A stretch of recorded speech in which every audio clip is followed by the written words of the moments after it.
जय मसीह हजुरहरु सबैजनालाई।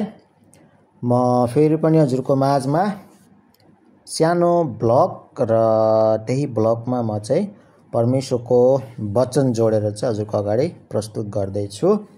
हजुरहरु जतिजनाले पनि परमेश्वरको वचन सुन्न मन पराउनुहुन्छ अथवा परमेश्वरको वचनबाट केही कुराहरू सिक्न मन पराउनुहुन्छ भने मेरो च्यानललाई चाहिँ सब्स्क्राइब गरिदिनु होला र वचन आशिषित लाग्यो भने लाइक कमेन्ट पनि गरिदिनु होला। हुन्छ, आउनुहोस् हामी चाहिँ पहिलो यूहन्ना 5 को 10 देखि 12 पदलाई हेर्ने छौं। पहिलो यूहन्ना 5 को 10 देखि 12 मा यसरी लेखिएको छ।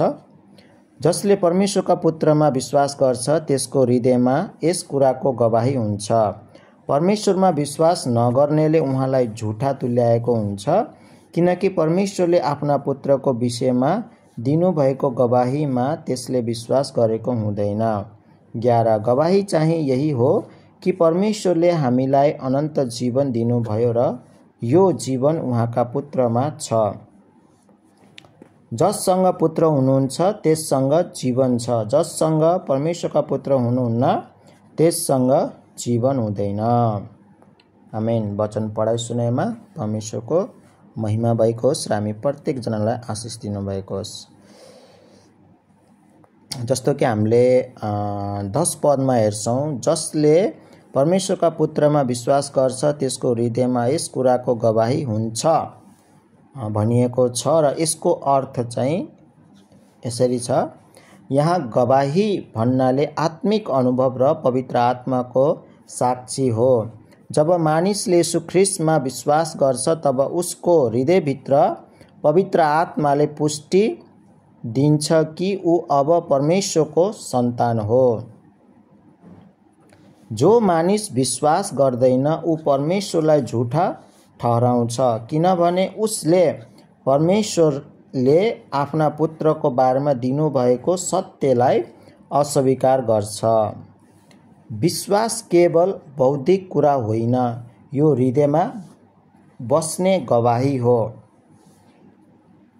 पद 11 गवाही चाहिँ यही हो कि परमेश्वरले हामीलाई अनन्त जीवन दिनुभयो र यो जीवन उहाँका पुत्रमा छ। अर्थ अनन्त जीवन कुनै भविष्यको कुरा मात्र होइन, यो अहिले नै सुरु हुने आत्मिक जीवन हो जो केवल येशू ख्रीष्टमा पाइन्छ। मानवले आफ्नै कर्म वा धर्मका कारणले अनन्त जीवन पाउँदैन। यो उपहार हो जसलाई परमेश्वरले आफ्ना पुत्रद्वारा दिनुभयो। येशू बाहेक जीवन छैन, किनभने जीवनको स्रोत उहाँ नै हुनुहुन्छ। पद 12 जससँग पुत्र हुनुहुन्छ त्यससँग जीवन छ, जससँग परमेश्वरका पुत्र हुनुहुन्न त्यससँग जीवन हुँदैन। अर्थ यो पदले दुई अवस्थालाई स्पष्ट देखाउँछ। जसले येशूलाई ग्रहण गरेको छ जीवन छ, अनन्त र आत्मिक जीवन। जसले ग्रहण गरेको छैन जीवन छैन, आत्मिक मृत्युमा बाँचेको। येशू ख्रीष्ट नै जीवनको केन्द्र र स्रोत हुनुहुन्छ। उहाँ बिना आत्मा मरेको जस्तै हुन्छ। जीवनको कुञ्जी ख्रीष्टमा छ। उहाँलाई ग्रहण गर्दा आत्मा बाँच्दछ र अस्वीकार गर्दा आत्मा मर्छ। परमेश्वरले येशू ख्रीष्ट मार्फत हामीलाई अनन्त जीवन दिनुभएको छ। विश्वास गर्नेको हृदयमा पवित्र आत्माको गवाही बस्छ। ख्रीष्टसँग सम्बन्ध भएकाले मात्र जीवन पाइन्छ, धर्म कर्म वा परम्पराले होइन। व्यावहारिक सन्देश ख्रीष्टलाई ग्रहण गर्नु भनेको धर्म परिवर्तन होइन, जीवन परिवर्तन हो।